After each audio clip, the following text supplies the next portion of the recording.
Oi, então, aqui é o editor do Mighty e eu só vim aqui para falar que o vídeo tem tópicos bem complicados e pesados sobre a vida pessoal do Mighty e coisas que ele passou. Então, assim, se você é um pouco sensível quanto a bullying e essas coisas, eu acho melhor você não assistir, porque pode te dar um gatilho e provavelmente isso não vai ser muito legal. Dá like pro Mighty não fale aí, mano. Oi, então, fazia muito tempo que eu não postava nada. E em minha defesa, eu tô sem dinheiro e eu não sabia o que postar. Só que aconteceu algo muito interessante na minha vida. Eu fui diagnosticado com autismo. E esse vídeo vai ser basicamente a minha vivência sobre isso. Sei lá, talvez para pessoas que não tenham ou que tenham essa condição se sentirem um pouco mais acolhidas ou entender mais o que se passa pela minha cabeça. Eu sempre fui aquele tipo de criança que ficava mais sozinha, sabe? Eu só aprendi a falar com 4, 5 anos. Eu falava minha linguagem antes disso e ninguém me entendia por ninguém me entender. Teve teve um afastamento social, sabe? Claro, eu lembro naquela época de ter amigos, mas quando eles começaram a falar, quando eles começaram a ler, quando eles começaram a escrever, eu me senti muito pra trás, porque eu não sabia fazer nenhuma dessas coisas. Eu só fui aprender a ler e escrever, não lembro quantos anos, eu acho que com 7, 8 anos. Entendeu? Porque eu sou assim, sabe? E não é que eu seja burro também, né? Porque assim, hoje em dia eu escrevo muito bem. Hoje em dia eu tenho problema algum com isso. Mas é interessante pensar isso, porque mesmo hoje em dia eu conseguindo falar normalmente e escrever também, e aprender outras línguas, mesmo assim eu ainda tenho problema de comunicação. Mesmo assim, eu não me sinto, eu não sei nem como explicar isso. Sabe quando você faz uma piada, quando alguém faz uma piada e tipo, tá todo mundo rindo, mas só você não entendeu. E você fica lá tendo que fingir que não entendeu. E se você falar que não entendeu, meu Deus, você é idiota, você é burro, você é meu, ó. E pensa essa situação, só que pra maioria das conversas que você vai ter na sua vida inteira. É basicamente que eu vivo todos os dias. E por conta disso, por conta de eu me sentir muito diferente das outras crianças, eu acabei me afastando. Mas, entretanto, o diagnóstico de autismo sempre foi algo recorrente na minha vida.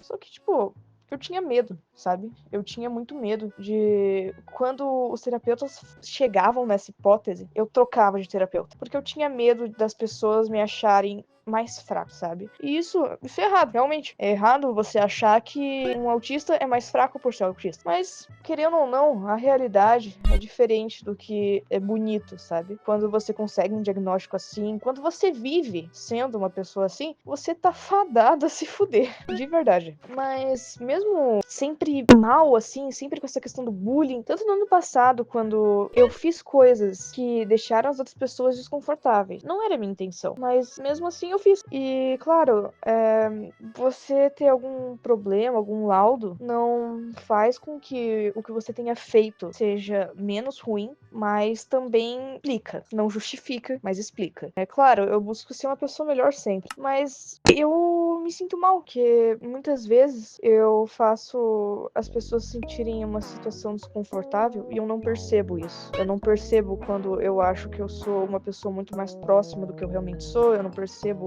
quando eu tô fazendo uma piada que as pessoas não gostam. E quando as pessoas começam a fazer bullying comigo, tipo, quando as pessoas vão longe demais, eu não percebo, porque eu penso que todo mundo tá brincando comigo. Chegou num ponto que aconteceu algumas situações não muito legais, que basicamente eu levei soco de uma pessoa, que eu levei xingamento de uma pessoa, ameaças, e demorou um mês pra eu conseguir entender que aquilo realmente é algo contra mim, por eu ser quem eu sou. E eu não entendo, eu realmente não entendo. Então, ser autista é basicamente sempre se sentir fora da linha, sempre se sentir sozinho, sabe? Eu sou uma pessoa que gosta muito de interação social, eu não tenho problema nenhum em falar, mas eu comecei a ter medo das pessoas. Eu comecei a ter medo de ser odiado por ser quem eu sou, por eu falar algo errado. E quando eu sinto que eu tô falando algo errado, eu começo a ter tique tique nervoso. Daí quando eu tenho tique nervoso, eu me machuco. E quando eu me machuco, as pessoas ficam olhando pra mim e me odiando por eu ser quem eu sou. Eu não queria que esse vídeo fosse pra um ar tão... Ai, meu Deus, como eu sou vítima da sociedade. Mas é basicamente isso. É basicamente essa é a minha vida. E pra você que é autista também, ou que tem algum transtorno, eu recomendo você sempre tentar do que se isolar, sabe? Porque eu me isolei e eu me internei, eu fui pro hospício. E eu não quero que isso aconteça com ninguém. Então acho que esse vídeo também é pra isso, sabe? Porque eu sei que o mundo já foi muito mal com a gente, mas não é por isso que a gente tem que generalizar. Sempre há uma exceção e talvez aquela pessoa que você menos imaginou que pudesse ser alguém legal com você, na verdade vai ser uma das pessoas mais importantes da sua vida, entende? Então, tem que tentar. Se você não tentar, você nunca vai saber. E não é um roteiro, sabe? Porque quando você faz roteiro, as pessoas começam a estranhar. Então, seja você, porque de verdade, não adianta tentar ser uma pessoa que você não é. Ai, meu Deus, ai, tô muito coach. Ai, enfim, essa é a minha experiência sendo autista. E eu espero que vocês tenham gostado desse vídeo. Eu tentei fazer alguma coisa aqui. Se vocês conseguirem entender, ótimo. Se não conseguirem entender, sinto muito. Eu pretendo fazer mais vídeos, mas por enquanto eu tô lidando com algumas situações que estão acontecendo na minha vida, tanto sobre esse diagnóstico, tanto, enfim, sobre a minha vida. E valeu, gente. Compartilhem se possível e tchau. Para! O Robotnik tá roubando a esmeralda! Que tipo de tolo você acha que eu sou? Olha lá! Puta que pariu!